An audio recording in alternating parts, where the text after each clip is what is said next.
آج کے ترقی یافتہ دور میں انسان آسائشات بھری زندگی گزار رہا ہے جس کی بنیاد سائنسی علوم ہے۔ علم و حکمت کے سرچشمے سے فیض یاب ایک سائنسدان جو بابائے کیمیا کہلاتے ہیں۔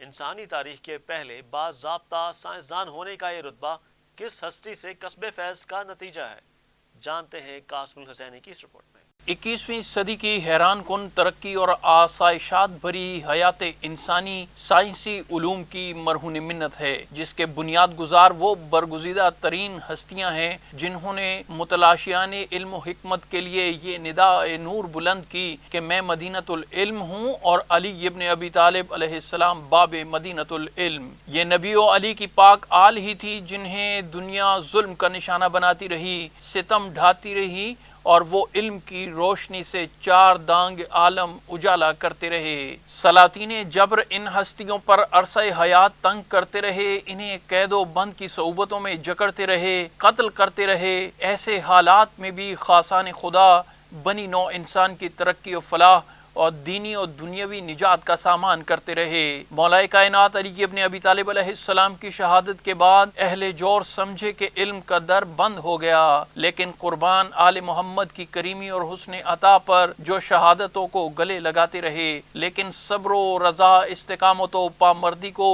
رفت و کمال کی نئی منزلیں متعارف کراتے رہے۔ مولا کائنات علی ابن ابی طالب علیہ السلام، امام حسن و امام حسین علیہ السلام کی حسرت ناک شہادتوں کے بعد سید سجاد امام زین العابدین علیہ السلام نے مصائب و آلام کے انبوہ کے باوجود علم و عرفان کی شبستہ روشن رکھی، جسے بام عروج تک امام باقر علیہ السلام نے پہنچایا، جنہیں باقر العلوم یعنی علم کو شگافتہ کرنے کا لقب عطا ہوا۔ آپ کے فرزند امام جعفر صادق علیہ السلام ہیں، جن کے زمانے میں امویوں اور عباسیوں کی باہمی ریشہ دوانیوں اور جنگوں نے فرزند باب مدینۃ العلم امام صادق علیہ السلام کو زرعی موقع فراہم کیا اور آپ نے درس و تدریس شروع کی اور مدینہ منورہ کو حقیقی مدینۃ العلم کے معانی سے آشنا کیا۔ یہ وہ دور تھا جب علوم محمد و آل محمد کے دسترخوان نعمت پر ہزاروں طلاب علوم دینی و دنیاوی سے بہرہ مند ہوتے رہے۔ امام باقر علیہ السلام و امام جعفر صادق علیہ السلام کی رہنمائی، ہدایت و جدوجہد نے پورے عالم اسلام کو دین اسلام کے نور سے مزید منور کر دیا۔ عالم اسلام کے سب سے بڑے دینی درسگاہ کی بنیاد رکھی گئی، جس میں ہزاروں مسلم دانشوروں نے تربیت حاصل کی۔ تمام بلاد اسلامی میں اس عظیم دینی درسگاہ اور امام کے علمی خزانے کے ہی چرچے تھے، جس کی وجہ سے مکہ مدینہ کے علاوہ دوسرے شہروں سے بھی عاشقان علم و حکمت امام علیہ السلام کی خدمت میں حاضر ہوتے رہے، یہاں تک کہ بعض غیر مسلم دانشور بھی امام علیہ السلام کی خدمت میں حاضر ہو کر اپنی علمی پیاس بجھاتے رہے۔ چھٹے تاجدار ولایت و امامت حضرت امام جعفر صادق علیہ السلام نے اپنے والد ماجد کی علمی تحریک کو آگے بڑھایا اور ایک بہت بڑا حوض علمیہ اور عظیم یونیورسٹی قائم کی اور علمی و نقلی مختلف شعبوں میں شاگردوں کی تربیت کی۔ آپ کے شاگردوں میں حشام بن حکم، مفصل بن عمرو کوفی، محمد بن مسلم ثقفی، ابان بن تغلب اور جابر بن حیان اور زرارہ بن عیون، جمیل بن صالح،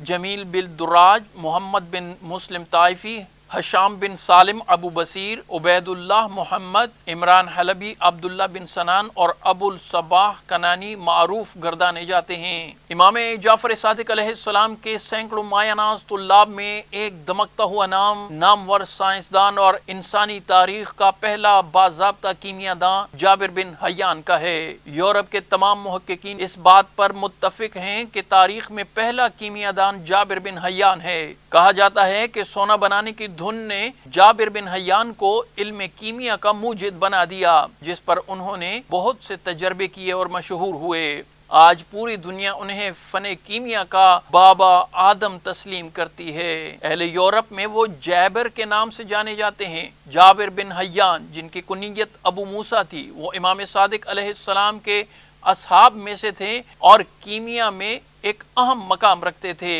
ان کی ولادت 103 یا 104 ہجری میں ہوئی۔ ابو موسیٰ عامی ابو عبداللہ جابر بن حیان بن عبداللہ کوفی علماء شیعہ امامیہ کے باعث فخر لوگوں میں سے تھے اور علماء فلسفہ و حکمت و طب و ریاضیات و فلک و منطق و نجوم کے مشہور لوگوں میں سے تھے۔ ایک ادیب، زاہد، واعظ، مؤلف، مختلف فنون نے علم سے معرفت رکھنے والے، انہوں نے امام جعفر صادق علیہ السلام سے سیکھا اور اپنے علوم و معارف آپ علیہ السلام سے اخذ کیے۔ ان کی کثیر تالیفات میں سے کتاب خواص الکبیر، الدرۃ المکنونہ چھپا ہوا موتی، اور رسائل جعفر الصادق اور حدود، فہرست، الخمسہ اور المیزان زیادہ مشہور ہیں۔ جابر بن حیان نے امام صادق علیہ السلام کی جانب خط لکھا اور تحریر کیا کہ اے فرزند رسول، مولا و آقا مجھے باندھنے والی بیماری منع کرتی ہے جو مجھے سر سے قدم تک باندھتی ہے، آپ میرے لیے دعا کیجئے۔ تو امام علیہ السلام نے جابر کے لیے دعا فرمائی اور خط تحریر فرمایا کہ تم پر عنبر اور زنبق سونگھنا لازم ہے، انشاءاللہ اس سے عافیت پاؤ گے۔ جابر نے حکم امام بجا لایا تو عارضہ سے ایسے نجات ملی کہ جیسے اس کو ہتھکڑیوں سے آزادی ملی ہو۔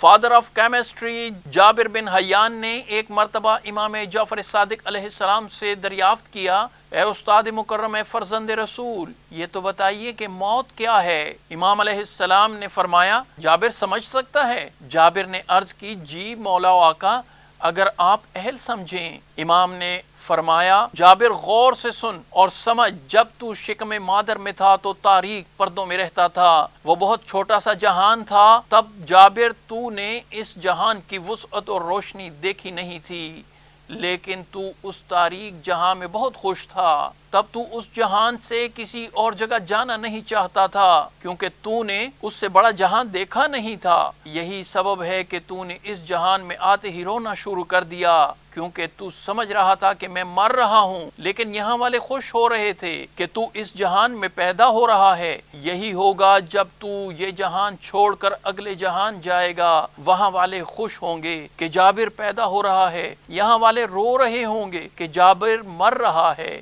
امام علیہ السلام نے فرمایا، جابر، جسے دنیا پیدائش کہتی ہے وہ اصل میں موت ہے، اور جسے دنیا موت کہتی ہے وہ اصل میں پیدائش ہے۔ جابر، جتنا فرق شکم مادر اور اس جہان میں ہے، اتنا ہی فرق اس جہان میں اور اگلے جہان میں ہے۔ جابر، جیسے تو اس جہان میں آ کر واپس پلٹنا نہیں چاہتا، ایسے ہی تو اگلے جہان کی وسعت کو دیکھ کر پچھلے جہان میں پلٹنا نہیں چاہے گا۔ جابر، یاد رکھ، جتنا فرق شکم مادر اور اس جہان میں فرق ہے، اتنا ہی فرق اس جہان میں اور اگلے جہان میں ہے، اور اتنا ہی فرق اس جہان اور جنت میں ہے جس کے سید و سردار حسن اور حسین علیہم السلام ہیں۔ جابر بن حیان کے زمانے میں کیمیا کی ساری کائنات کم قیمت دھاتوں مثلاً پارے یا تانبے، چاندی کو سونے میں منتقل کرنے کی کوشش سمجھی جاتی تھی۔ جابر بن حیان اگرچہ یقین رکھتے تھے کہ کم قیمت دھاتوں کو سونے میں تبدیل کیا جا سکتا ہے، لیکن ان کی تحقیق کا دائرہ اس کوشش رائگاں سے کہیں زیادہ وسیع تھا۔ وہ کیمیا کے تمام تجرباتی عمل مراحل حل کرنا، فلٹر کرنا، کشید کرنا، عمل تصعید سے اشیاء کا جوہر اڑانا، اشیاء کی قلمیں بنانا وغیرہ، ان سب پر دسترس رکھتے تھے۔ جابر کہتے ہیں کہ کیمیا میں سب سے ضروری شے تجربہ ہے۔ جو شخص اپنے علم کی بنیاد تجربے پر نہیں رکھتا وہ ہمیشہ غلطی کرتا ہے۔ پس اگر تم کیمیا کا صحیح علم حاصل کرنا چاہتے ہو تو تجربوں پر انحصار کرو اور صرف اسی علم کو صحیح جانو جو تجربے سے ثابت ہو۔ ایک کیمیا داں کی عظمت اس میں نہیں کہ اس نے کیا کچھ پڑھا ہے، بلکہ اس بات میں ہے کہ اس نے کیا کچھ تجربے کے ذریعے ثابت کیا ہے۔ جابر بن حیان نے اپنی کیمیا کی کتابوں میں فولاد بنانے، چمڑے کو رنگنے، دھاتوں کو مصفی کرنے، بالوں کو سیاہ کرنے کے لیے خضاب تیار کرنے، موم جامہ یعنی وہ کپڑا جس پر پانی اور دیگر رطوبات کا اثر نہ ہو بنانے، لوہے کو زنگ سے بچانے کے لیے اس پر وارنش کرنے، اور اس قسم کے 20 مفید اشیاء بنانے کے طریقے بیان کیے۔ ان اشیاء کی تیاری اس زمانے میں کافی مشکل سمجھی جاتی تھی اور اسے سر انجام دینے کے لیے فنی مہارت درکار ہوتی تھی۔ اس سے اندازہ لگایا جا سکتا ہے کہ ایک ایسے زمانے میں جب کیمیا کا علم موجودہ زمانے کی نسبت کافی محدود تھا، جابر کا ان تمام کارآمد اشیاء کا تیار کر لینا صنعتی کیمیا میں ان کے اعلیٰ علم اور بے مثال فنی مہارت کی دلیل ہے۔ جابر بن حیان کے تجربات سے 7 دھاتیں منسوب کی جاتی ہیں: سونا، چاندی، سیسا، کلئی، تانبا، لوہا اور خارسینی۔ خارسینی کو ابھی تک پوری طور پر نہیں پہچانا جا سکا۔ غالباً یہ وہ دھات تھی جس کی مدد سے ایسے شیشے تیار کیے جاتے ہیں جس میں دیکھتے ہی آشوب چشم کے مریضوں کی تکلیف دور ہو جاتی تھی۔ کیمیا گری میں جابر بن حیان کے کارنامے ایک عالم کو حیرت میں ڈالنے کے لیے کافی ہیں۔ ان کا بچپن تنگ دستی پریشانیوں میں گزرا، لیکن ان ناسازگار حالات کے باوجود انہوں نے اپنی محنت، قابلیت، ذہانت سے اپنے لیے وہ مقام حاصل کیا جو اس زمانے میں کسی اور کو حاصل نہ تھا۔ کیمیا گری میں جابر کے کارنامے ایک عالم کو حیرت میں ڈالنے کے لیے کافی ہیں، جو حضرت امام جعفر صادق علیہ السلام سے کسب فیض کا نتیجہ ہے۔ اگر دنیا محمد و آل محمد علیہ السلام کے در پر خلوص دل سے جھک جاتی تو انسانی فلاح و ترقی کے زینے بہت پہلے طے ہو جاتے اور نہ جانے کون کون سی دنیاؤں کے در انسان پر کھل جاتے۔